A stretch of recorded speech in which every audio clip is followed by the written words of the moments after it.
Hello.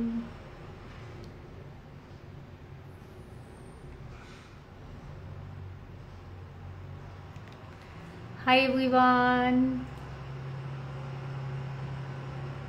I'm starting soon. I'm just waiting for my guest. She's there. Hi Aarti. Thank you for joining. Hello, Meenu. Hi. Hi Kanis. How are you? Yeah, all great. How are you? I'm Nice, very fine. Thank you so much.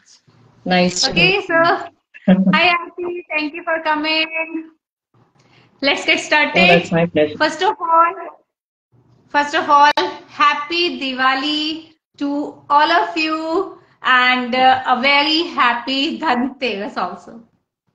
On the auspicious day of Dhanteras, I have invited Kaniz Fatima, who would be able to help you to make your parenting a very beautiful experience. Kaniz Fatima, she's a powerhouse of knowledge. A mother, a lecturer, principal, and all of the above, teen parent relationship coach. So, welcome, Kanis.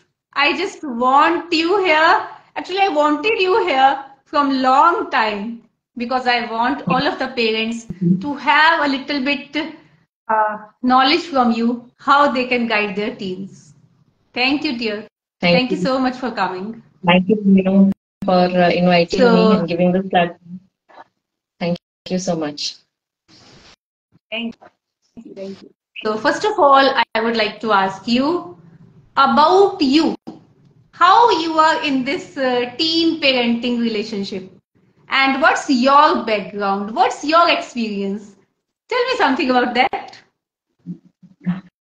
It so happened that I was a lecturer and having three kids, managing all of them together was big issue. I mean, for me as a parent, it was challenging. But at times, I felt that something I had to do on myself, by myself, something has to be given to the society, and that's how I started my career as a lecturer.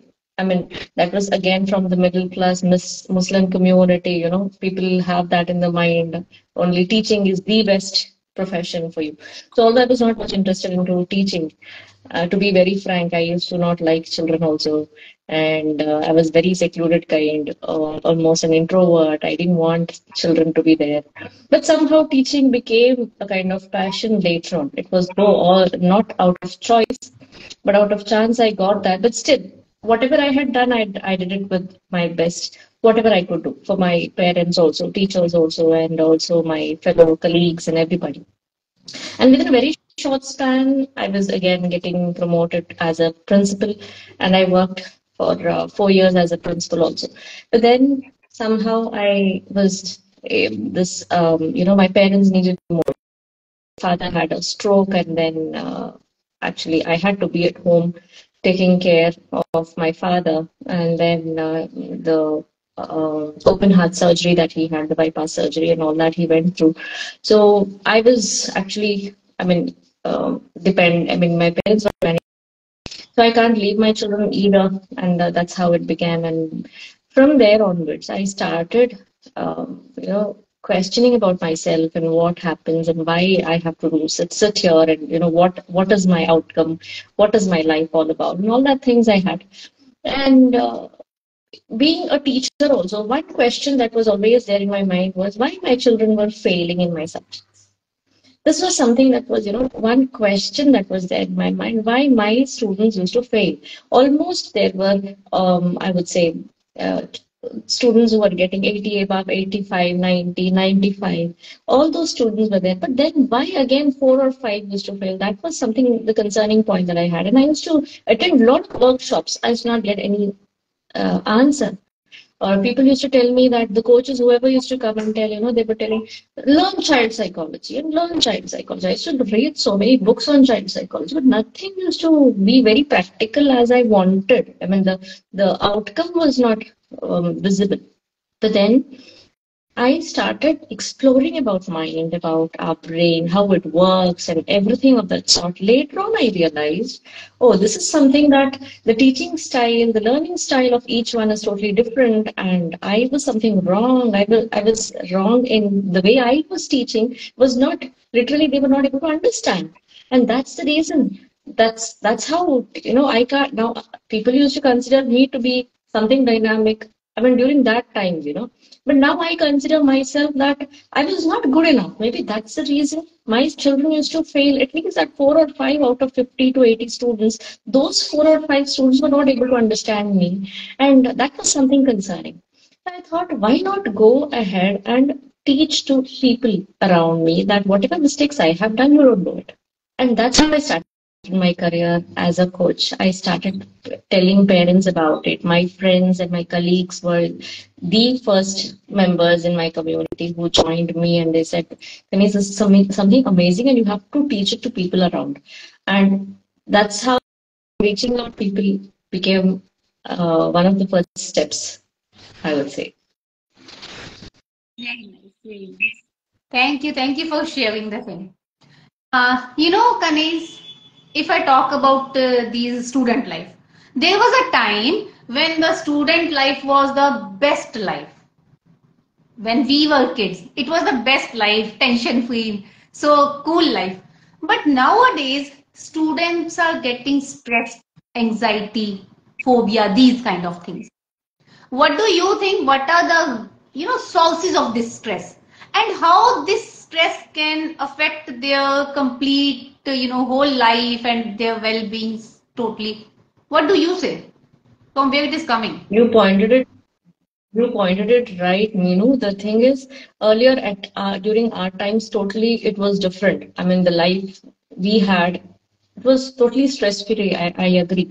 But at the same time, right now, one of the stats what American Psychological Association was telling that 71% of students right now are stressed based on their academics. So now the academic pressure is such that children are in a fix, like what they have to do. They don't know exactly. They are clueless as to how to go and reach out to people. What should I do? In what ways I have to come out of the stress? Children, it's not just about children. Both parents and children are in a fix, I would say. Both are not able to understand what has to be done. Children are so stressed. Almost, see, when I'm telling about 71% of students when they are stressed about their academics, just imagine what about the rest of the phase? There are problems with their conflicts in their relationship as well. Children have problems with their own growth as well, their own hygiene as well, their own appearances as well. Right? Stresses are such. So what we have to understand initially is that the teenagers' psychology, if I have to talk about, it is their emotions are 3x, I would say, when compared to that of adults. So it happens like maybe when they are maybe anxious or they are very sad or they are very stressed. Whatever happens, any emotion for that matter, it is 3 times more than the adult. That we have to understand. Okay, the anger issues are seen more in children when compared to that of teenagers tend to have more anger issues than the younger children or even the adults. So this is because the emotions are not letting them. Their whole mind is hijacked by their hormones, so they don't have any control. It's not their fault. We have to actually empathize them. That's how. No, so there are many things about stress. If I have to talk about why these things are there, as I told you about the relationship, maybe their parents have got conflict or disputes amongst themselves that may cause a problem, right? These days there are so many divorce cases or single parent.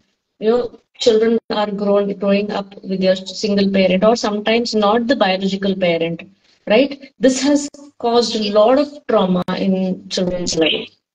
And the second thing is their own relationship. Now they are getting access to so many social media handles and so many other things that they get fall into some kind of relationship.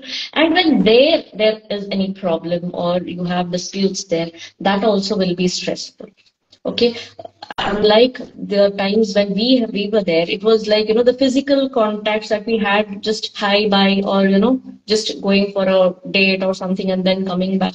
That's it. Nowadays, it's not like that. You have multiple choices. You can go to any platform. You can see anything. You can watch anything. You can contact. You can hang out with so many other things virtually. So these things, when things are not working out, that becomes stressful. Academics also is a problem right now, and the academics is such that children's expectations are less, and parents' expectations are more. Parents have I would say sky high expectations, which are causing a lot of trouble in parents. And when these things are not met by the child himself feels I'm not worth enough. My self worth is nothing. That's how that's what they feel. So this is what I feel about the stress and the main reasons behind all these.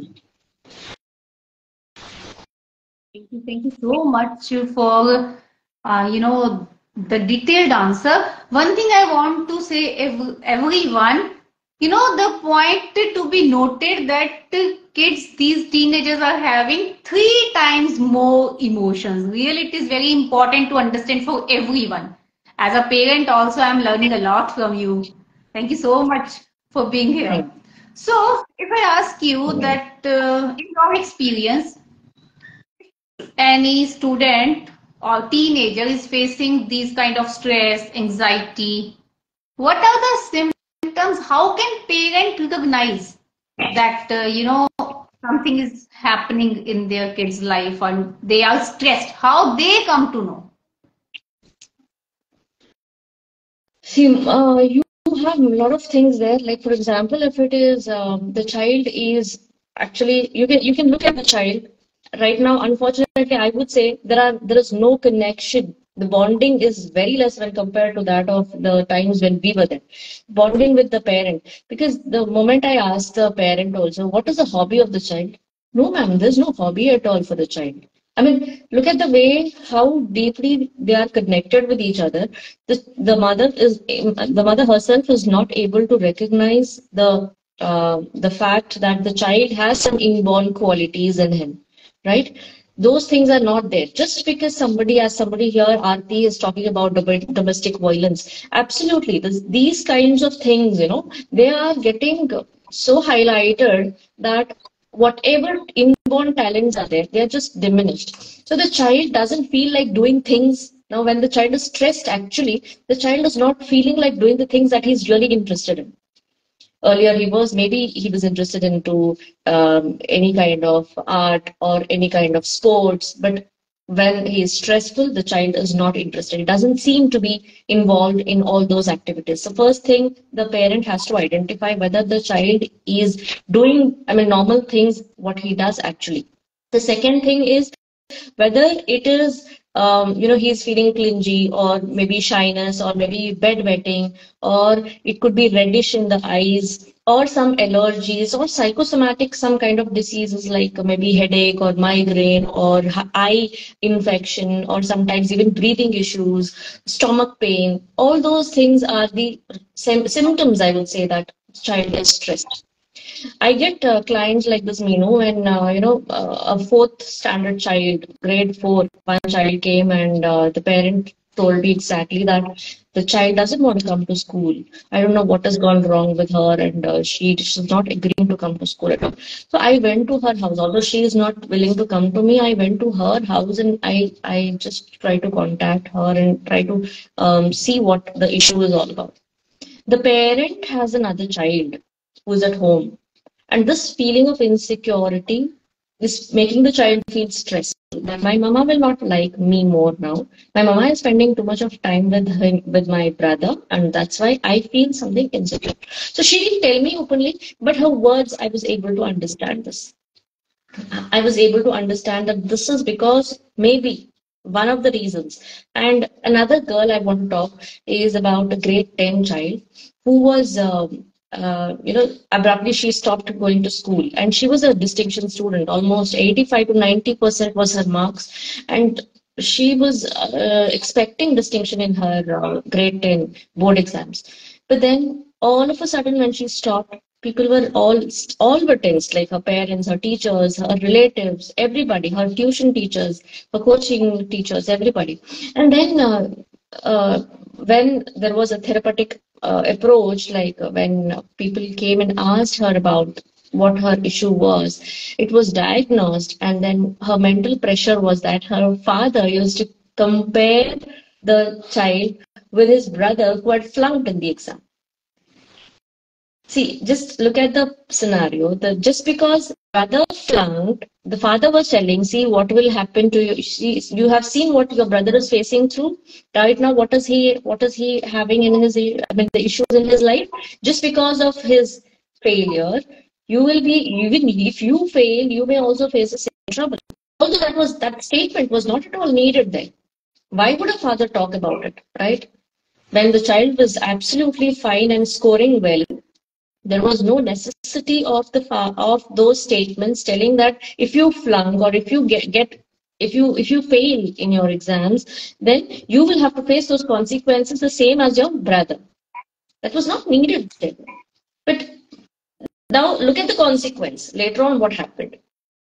She stopped going to school, and then there was we had to go for some kind of coaching, and then after that, maybe after 15 to 20 days, she got to realize that she has got that potential and she can face the exam. Totally, she felt worthless when she realized that if I fail, then nothing is there in my life.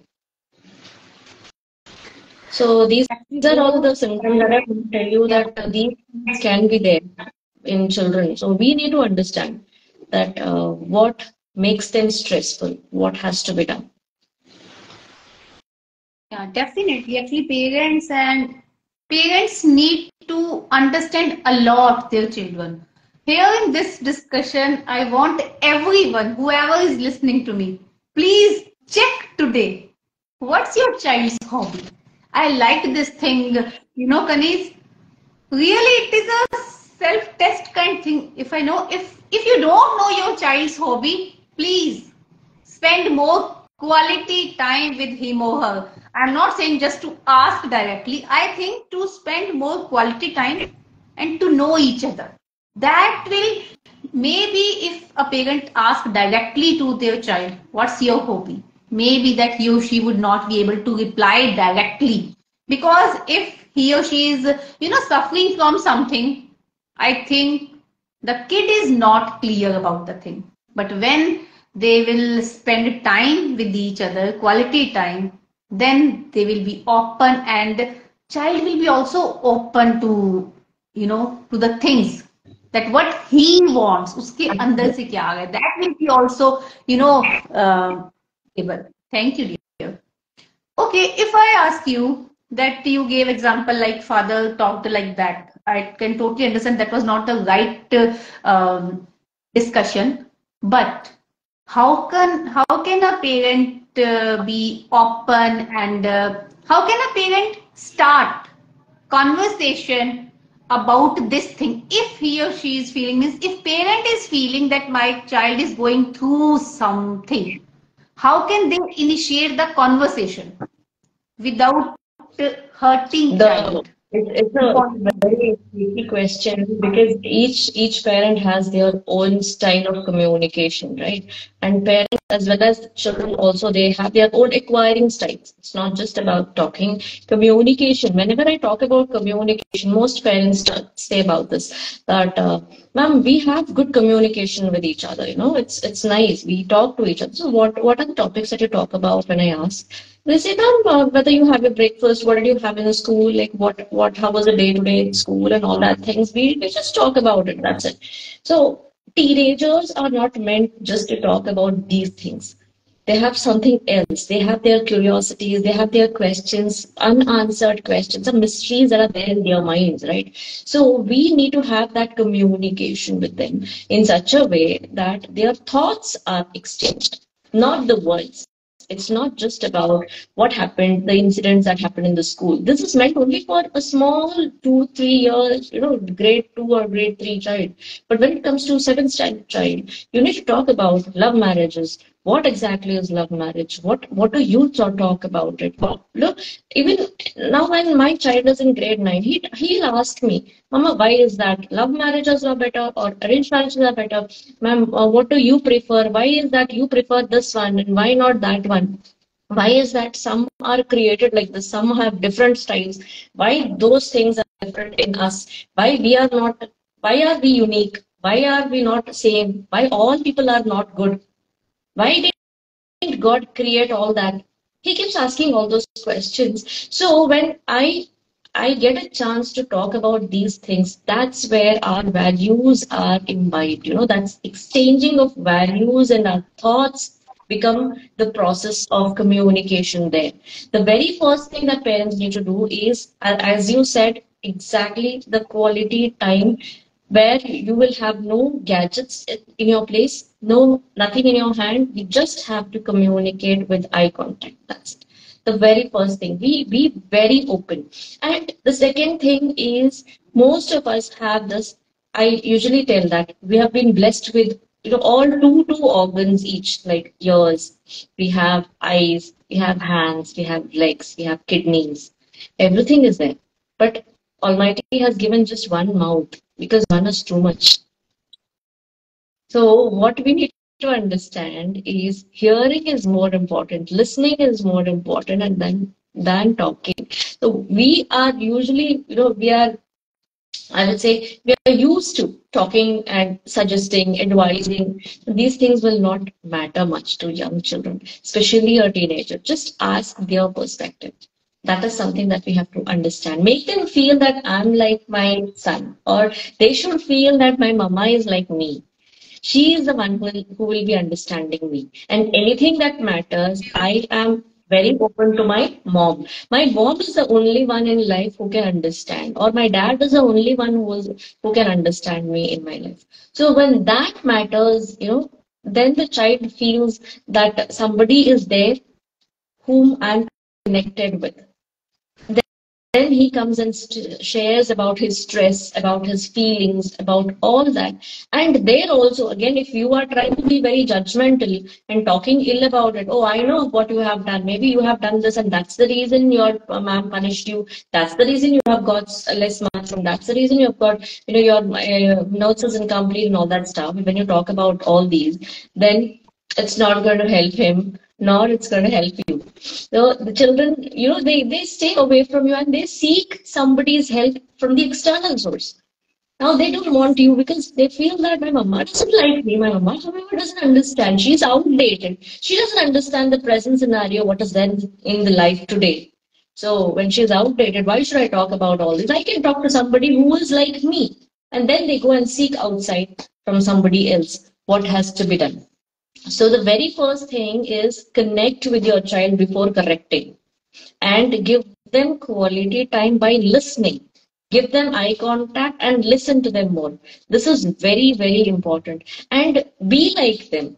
Talk about the matters that they are really feeling like connecting. For example, they may talk about movies, they may be talking about celebrities, they may be liking about any, like for example, World Cup, anything of that matter. Maybe they are talking about Ronaldo or Messi. Why Ronaldo and not Messi? Why Messi and not Ronaldo? Talk about this as well. If you don't know, just ask them. I don't know about it. Will you talk about it? Will you tell about this? I don't know about it. So just have that exchange of thoughts, and that life becomes so easy actually. They are, I'll tell you the one more psychology of child is they are tempting to talk to whom they are willing to listen, who is willing to listen to them.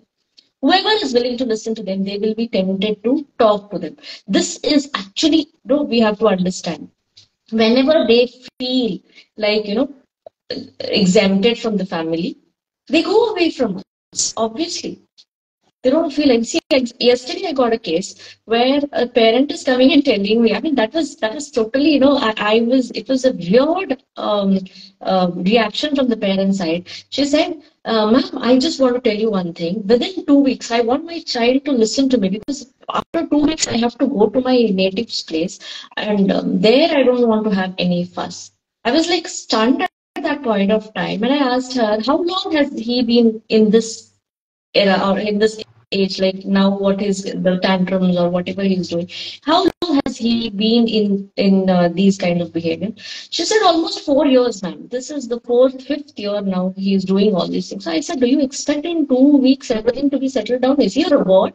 You can have some AI there plugging or something that you can do and then do it. Then you can do it. Go ahead. You can call some specialist, a technical person and fix something there. You can do it, but I'm not the right person for you to help. I just told it bluntly because that's the way children are treated. You get instant things, you should get instant results from the person. I mean, that's a human being, yeah. You can't expect all that. So it takes time. It takes time. I think We need parents' patience. And at expectations the are same time, increasing. yes. Instantly they want to get some results. And that cannot happen. Yeah, definitely. What I can understand from this that the one thing, if we want to be open with our child, we should have a good bonding with our child. And according to me, if a child make any mistake, and if he or she is herself telling to parent, yes, mama, I made this mistake, and whether crying or whether sad or whatever. But if he or she is having courage to talk to you, Mama, I have made this mistake. I am in this problem. Please help me. I think that is the right bond, according to me. Am I right? I hope Exactly. I'm right. I have a program on this. I have a program on this where we talk about mentoring versus monitoring. So what happens is, what is the difference between a mentor and a monitor? This is what we tell them. Like when the child is very open and he comes to you when he's committing a mistake, that means you are a mentor. You can call yourself Yeah, as a mentor. because Otherwise, you are just child monitoring. knows You are that there to hold for your child like a helicopter, and then coming and telling that what have you done? This is wrong. This is right. This you shouldn't have done. Why did you yes, do yes. this? Right? It's not going to help. A parent should be non-judgmental at that time. Fine. So this is the thing that if we have proper good bonding with our child, then we can handle these kind of conditions smoothly. Fine. Absolutely. So one more thing I want to ask you. As you know, in now this is the time that we students are really having academic pressure, huh? I shouldn't say this thing, but it is all the parents want their child, they want to support. Actual thing is this, they want to support, they don't want to pressurize, they want to support their child. What do you think, how they can balance the thing that they should be able to support their kids in their academic journey and not increasing any kind of stress, anxiety? How can they balance? Because both things are really necessary. What do you say about it? See, you pointed out right, Meenu, because what I felt was the first thing that the parent has to do is, I told you, to connect and empathize with the child, understand the child's psychology. Teenagers have their own emotions, set of emotions that they have is comparatively much higher when you compare that to an adult or a younger child, a toddler for that matter. They are, the intensity of their emotions are quite high.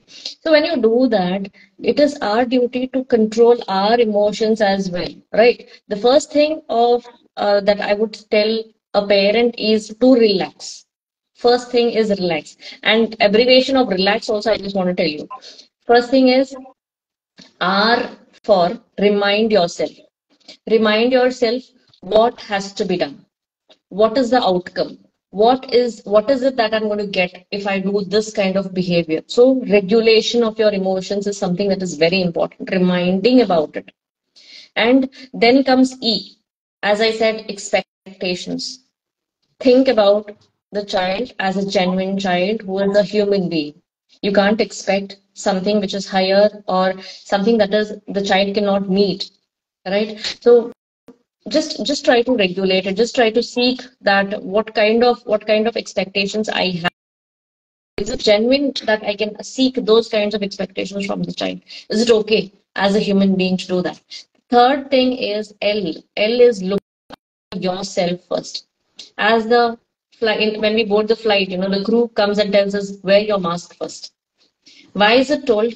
You wear your mask so that you will be able to help and reach out to others, not just your child, you will be able to help many more. So look after yourself first, take care about yourself, have me time, have all that whatever is needed for you to regulate your time, your managing your time and emotions and everything. You do it for yourself, and then you see for others, your family members. Automatically, when you start wearing your mask, things are all right. You will be in a position to help many people out there in your entire family. Okay, you start meditating, you start regulating your emotions, you start thinking in the child's perspective, then things will set right. And then also A, relax in that I talked about R, I talked about E, I talked about L. Now is A. A for asking help, which most of them are not ready for. What they feel is my whatever my family issues are there, it should not be disclosed to somebody. Nobody should know about it. But it comes when when it outbursts. For example, I got a call one day. It was during the month of Ramadan when we were about to break the fast, almost 6:30, and that is not the time actually where somebody is calling us. But I got a call saying that, ma'am, I got your number from Google. I was just searching any coach nearby, and I could find your number. Ma'am, my son has locked the door and he's not talking to us, and I don't know what is happening inside. So I said, I'm not able to help you at this point of time. I'm really sorry, because this is not the time where you have to ask for help. Asking help is much earlier. Whenever you see some symptom, just seek somebody. I don't say that you have to come to me, or people have to come to Meenu and all that stuff. Anybody who is near your house, anybody who is there, whom you trust, you feel that okay, these suggestions and these people are trustworthy, go to them and talk to them about it. Seek their advice, seek their guidance. This is something mandatory, which most of them are not doing. And X is extricate the certain things that you are really not able to. Don't think that being a mother, being a father, I should do all the things. No, need not. Delegate the things that you don't want to do. You can delay few things that you actually don't want to do it at right time. You can just delay for a while, but see to it that you give a lot of importance to your child first. The priority has to be given to the child and their education, which we have outsourced it. Unfortunately, Yeah. we feel that education is to be done only by the schools. We have given the contract. It doesn't happen like that. Education is something I'm not telling that you have to homeschool your child, but at the same time, we have to understand that schooling is not just education. Education means it's something vast, right? We have to teach so many things to our children apart from education. So this is mandatory, and we have to take care about all these things. It's not just about communicating and connecting, but things about ourselves also matters. When we are not having that stable mental ability, then we can't expect everything to be going on smoothly at home as well, right? We can find so many faults. When we falter, we see everybody has that fault. You know, yellowish. We have jaundice, and we see everything yellowish. So you can't blame anybody there. It's our turn to work out and see to it that we do our level best, Aisha. Thank you so much, Kanis, for so beautiful answer. And really, I hope I have learnt a lot as a parent also, and as a teacher also. I have asked you a lot of things. If would you like to add something else from your side, or any last thing? Would you like to give small message to my audience? Thank you so much to all of you who has joined the session, and I hope it will be successful and someone will learn here something. Please, Kanis, give a beautiful message for parents, and then we will end the session. And thank you, really, thank you so much Yeah. for your so precious time. Please. Thank you. It's a lovely audience. I got everybody here. Thank you so much. Even from my side, I would like to thank all of you who have joined here. Harsha Mahajan, Manish Saxena, Miss Mar, I don't know who is it, but Umu Faliha, and so many others. Okay, thank you so much. So all I would like to tell you one message, that learn about your child through your child. This is the message that I want to give you, because see, you can't have a teacher or a tutor at home to know about your child. Ultimately, you are the one who brought him or brought her up. So your upbringing matters a lot. See what kind of changes that as a parent, I can bring and try to make life worthy. Not just about me or my child, it's about the entire society, because every family is a unit of one society, right? So let us join our hands together and make this world a better place to live in. Thank you. Thank you so much. Thank you so much. Thank you, Tejasvi, for joining. Thank you, Krishna, Aarti, Manu, Nishant, and a lot, Anshita, G3 Prakash, Sumaira, Siddiqui, Lizzie ma'am, Fatima, another Fatima is also there. Huh? Umu, and a lot, Harsh, a lot of people are there. Thank you so much for making this session successful. Thank you, Kanis. Okay, dear. Bye. And happy Diwali to Thank you. everyone. Happy Diwali to Bye. you as well. Take care. Yes. Happy Diwali, Thank you. dear. Happy Diwali.